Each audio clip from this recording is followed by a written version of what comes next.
परिचय। अरे रोहित, आज स्कूल कैसा रहा? पिताजी, आज बहुत मजा आया। और तुम्हारा खेल कैसा रहा? मजेदार।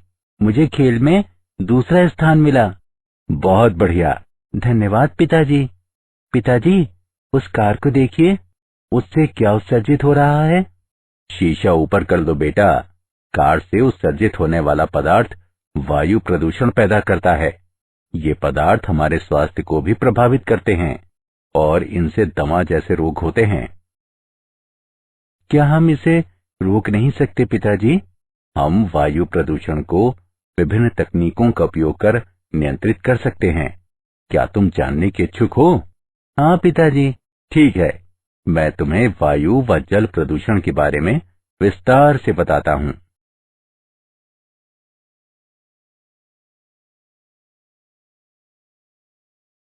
उद्देश्य। इस पाठ के अंत में आप निम्न करने में सक्षम हो जाएंगे। वायु प्रदूषण व इसके नियंत्रण की व्याख्या करना। दिल्ली में वाहनों से उत्पन्न वायु प्रदूषण की व्याख्या करना। ध्वनि प्रदूषण पर चर्चा करना। जल प्रदूषण और इसके नियंत्रण के बारे में वर्णन करना। एकीकृत अपशिष्ट जल उपचार के इस अध्ययन पर चर्चा करना। वायु प्रदूषण एवं इसका नियंत्रण। वायु, जल या मृदा का जीवों के लिए हानिकारक पदार्थों द्वारा संदूषण प्रदूषण कहलाता है। वैसे अपशिष्ट पदार्थ या वस्तु जो वायु, मृदा या जल को संदूषित करते हैं प्रदूषक कहे जाते हैं। वायुमंडल का गैसों, द्रवों या ठोस अपशिष्टों के द्वारा दूषण जो मानव, पौधों व जानवरों के स्वास्थ्य को प्रभावित करते हैं, वायु प्रदूषण के रूप में परिभाषित किया जाता है। वायु प्रदूषण के कारण। जीवाश्म ईंधन वायु प्रदूषण के प्रमुख कारणों में से एक है। एरोसोल प्रणोदक व रेफ्रिजरेटरों में क्लोरोफ्लोरोकार्बन के उपयोग से वायु प्रदूषण का स्तर बढ़ रहा है। सल्फर डाइऑक्साइड धूम कोहरे के मुख्य घटकों में से एक है, जिसके कारण अम्लीय वर्षा होती है। धूल, पराग एवं अन्य कार्बनिक कणों के कारण बनने वाले धूम से भी वायु प्रदूषण होता है। सड़कों पर बढ़ता हुआ यातायात प्रदूषण की मात्रा को बढ़ाता है। वायु प्रदूषण की नियंत्रण विधियां। एग्जॉस्ट गैस स्ट्रीम से धूल कणों को निकालने के लिए स्थिर वैद्युत अवक्षेपक यानी इलेक्ट्रोस्टैटिक प्रेसिपिटेटर का इस्तेमाल किया जाता है। इलेक्ट्रोस्टैटिक प्रेसिपिटेटर का इस्तेमाल जैसे ही धुआं युक्त गैसें अवक्षेपक यानी प्रेसिपिटेटर में प्रवेश करती हैं, तो सर्वप्रथम ऋणात्मक आवेशित धातु ग्रिड के संपर्क में आकर ऋण आवेशित हो जाती हैं। तत्पश्चात धुएं के कण धन आवेशित पट्टिकाओं की ओर आकृष्ट होते हैं। इस प्रकार इन धुआं युक्त गैसों से धूल कण अलग हो जाते हैं और स्वच्छ हवा वायुमंडल में प्रेषित हो जाती है। मार्जक स्क्रबर। मार्जक गैस से गंदगी दूर करने वाला एक उपकरण है। वायु प्रवाह में उच्च दाब पर नोजल के द्वारा रासायनिक पदार्थ युक्त जल का छिड़काव किया जाता है। कुछ जल, खासकर यदि प्रवर्त वायु गर्म हो, तो वाष्प में बदल जाता है और निकलकर विलीन हो जाता है। वाष्पित जल के स्थान पर स्वच्छ जल एवं रासायनिक पदार्थ डाले जाते हैं। इस प्रक्रिया से उत्पन्न गर्द एवं प्रदूषण उत्पादों को समय समय पर नाली के सहारे निकाल दिया जाता है। वायु प्रदूषण के प्रभाव। वायुमंडल में उपस्थित प्रदूषकों के कारण दमा जैसा चिरकालिक रोग हो जाता है। इससे फेफड़ों का कैंसर होता है। इससे चिरकालिक फुफ्फुस अवरोधी रोग यानी श्वासावरोधी रोग यानी ऑब्स्ट्रक्टिव पल्मोनरी डिसीज हो सकती है। ओजोन गैस के संपर्क में आने से हमारी आंखों में जलन एवं खुजलाहट उत्पन्न होती है। कार्बन मोनोऑक्साइड गैस हीमोग्लोबिन से अभिक्रिया करके खून में प्रवाहित हो रही ऑक्सीजन की मात्रा को कम कर देती है। मूल्यांकन। आगे बढ़ने से पहले आइए देखें कि आपने क्या सीखा। सही विकल्प को उठाकर उसके संगत स्थान पर रखें। दिल्ली में वाहन जन्य वायु प्रदूषण पर नियंत्रण केस अध्ययन। दिल्ली का विभिन्न क्षेत्रों, उद्योग, परिवहन एवं आवास में विकास हुआ है, जिसके फलस्वरूप वायु प्रदूषण में वृद्धि हुई है। इससे स्वास्थ्य के खतरों में वृद्धि होती है, जो श्वास रोगों में हुई वृद्धि में स्पष्ट दिखाई देते हैं। पिछले 8 वर्षों में दिल्ली में वायु प्रदूषण के स्तर में 5 गुना वृद्धि हुई है। रिपोर्ट के अनुसार दिल्ली में रहने वाले लोग सांस के साथ जहर ले रहे हैं। दिल्ली की हवाओं में लटकते अंतःश्वसनीय विविक्त पदार्थ, रेस्पिरेबल सस्पेंडेड पार्टिकुलेट मैटर यानी RSPM की मात्रा लगभग 250 माइक्रोग्राम प्रति घन मीटर है, जो सामान्य से 4 गुना अधिक है। वहीं नाइट्रोजन ऑक्साइड की मात्रा 50 से 55 माइक्रोग्राम प्रति घन मीटर है, जो कि 40 माइक्रोग्राम प्रति घन मीटर की निर्धारित मात्रा से कहीं अधिक है। इन प्रदूषकों के कारण श्वासावरोध, दमा, फेफड़ों में संक्रमण एवं जन्मजात विकृति जैसे रोग उत्पन्न हो रहे हैं। वायु प्रदूषण निरोध एवं नियंत्रण अधिनियम 1981। वायु प्रदूषण निरोध एवं नियंत्रण अधिनियम सन 1981 में संसद द्वारा पारित किया गया, जिसका मुख्य उद्देश्य वायु प्रदूषण की रोकथाम, नियंत्रण एवं उपशमन है। वायु प्रदूषण निरोध एवं नियंत्रण अधिनियम के मुख्य प्रावधान इस प्रकार हैं। किसी भी वायु प्रदूषण नियंत्रण क्षेत्र में औद्योगिक संयंत्र चलाने वाला कोई भी व्यक्ति राज्य बोर्ड द्वारा निर्धारित मापदंडों की सीमा से अधिक वायु प्रदूषण के उत्सर्जन का निपटान नहीं करेगा, न ही उत्सर्जन करेगा और न ही निपटान की अनुमति देगा। राज्य बोर्ड भी वायु प्रदूषण करने से किसी भी व्यक्ति को रोकने के लिए अदालत का रुख कर सकते हैं। राज्य प्रदूषण नियंत्रण बोर्ड की अनुमति के बगैर कोई व्यक्ति किसी भी औद्योगिक संयंत्र की स्थापना नहीं कर सकता है। अनुमति देने या मना करने के लिए बोर्ड औपचारिकताएं पूरी करेगा। ध्वनि प्रदूषण। ध्वनि प्रदूषण से तात्पर्य वायुमंडल में मानव द्वारा उत्पन्न की गई उन ध्वनियों से है, जिनसे मनुष्य अथवा अन्य प्राणियों के स्वास्थ्य पर बुरा प्रभाव पड़ता है। ध्वनि प्रदूषण के प्रमुख स्रोतों में से कुछ इस प्रकार हैं। यातायात। शहरी क्षेत्रों में ध्वनि प्रदूषण का ये मुख्य स्रोत है। सड़कों पर यातायात में दिनादिन वृद्धि हो रही है। Railway station. रेल के इंजन ध्वनि प्रदूषण का एक मुख्य स्रोत है। रेलों की शंटिंग एवं स्विचिंग क्रियाकलापों से ध्वनि प्रदूषण के स्तर में वृद्धि हो रही है। ध्वनि प्रदूषण के स्रोत।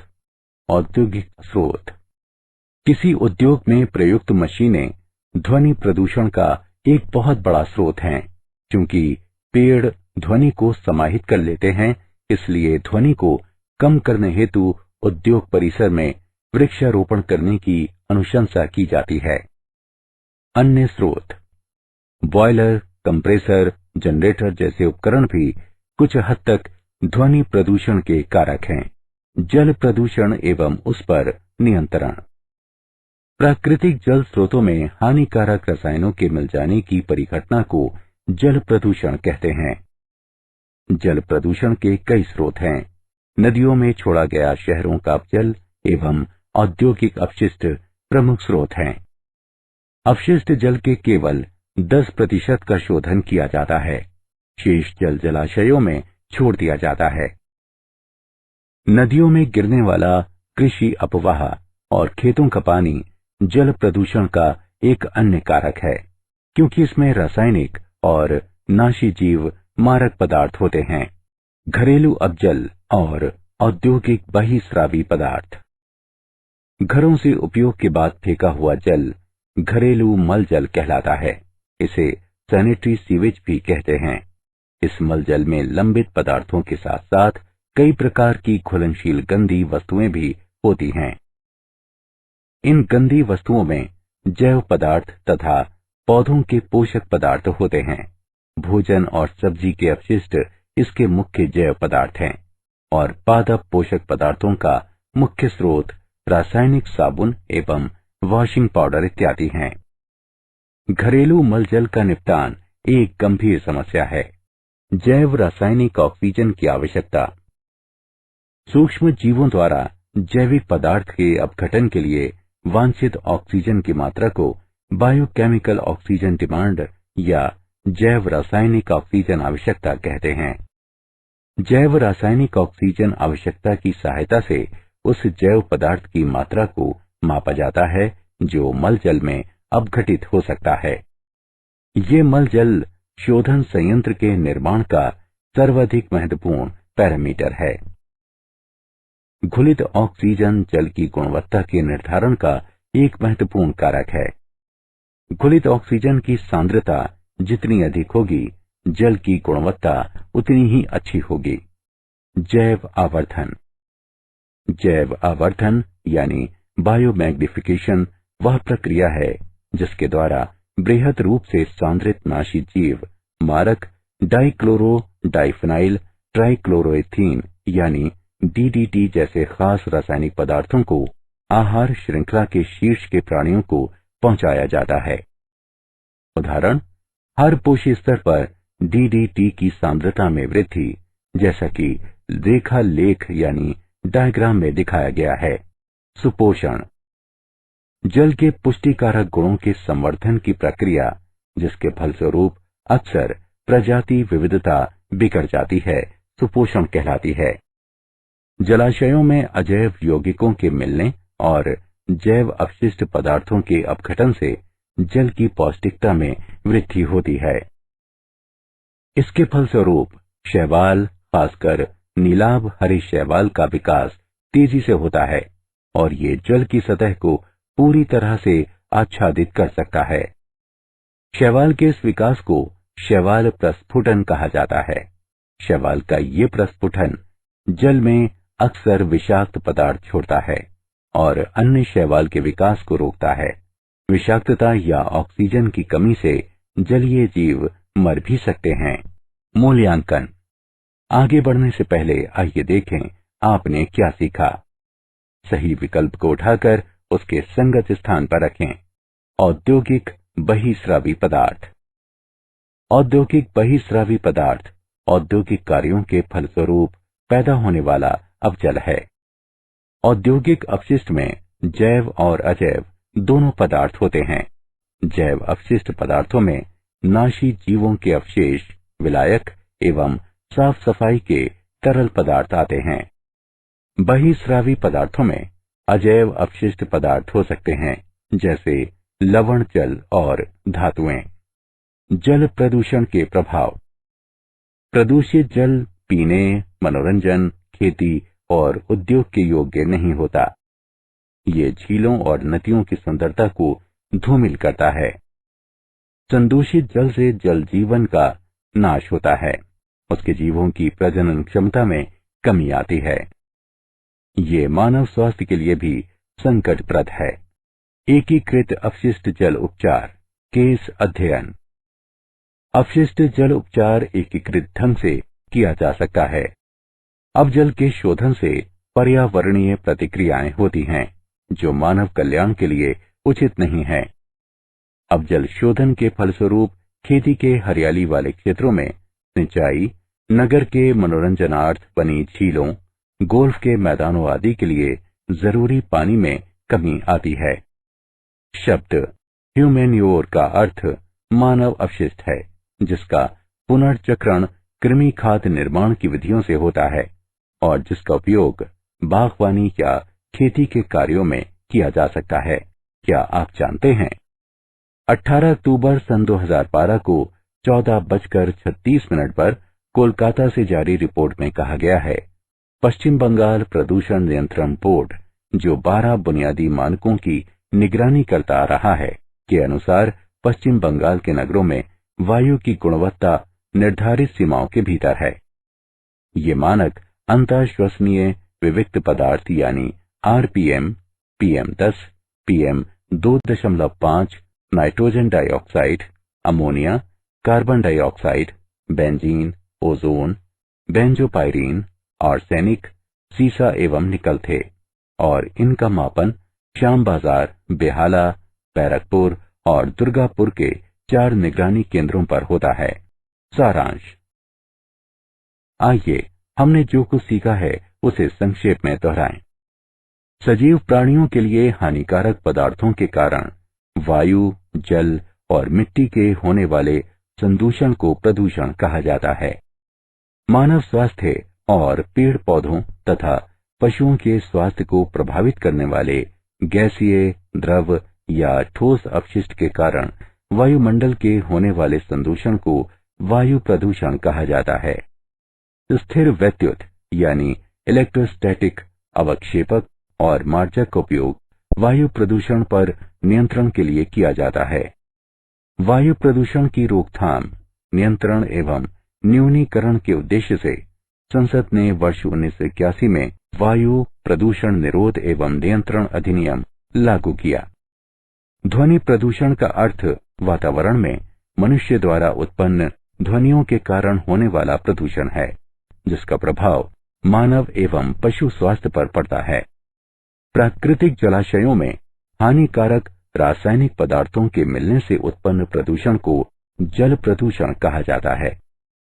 मुख्य स्रोत नगर अवजल और औद्योगिक कचरा हैं। अवजल के जैव पदार्थों को नष्ट करने हेतु सूक्ष्म जीवों के लिए आवश्यक ऑक्सीजन की मात्रा ऑक्सीजन की मांग कहलाती है। जैव आवर्धन यानी बायोमैग्निफिकेशन वह प्रक्रिया है जिसके द्वारा बृहद रूप से सांद्रित नाशी जीव मारक डाइक्लोरो डाइफिनाइल ट्राइक्लोरोएथीन यानी डीडीटी जैसे खास रासायनिक पदार्थों को आहार श्रृंखला के शीर्ष के प्राणियों को पहुंचाया जाता है।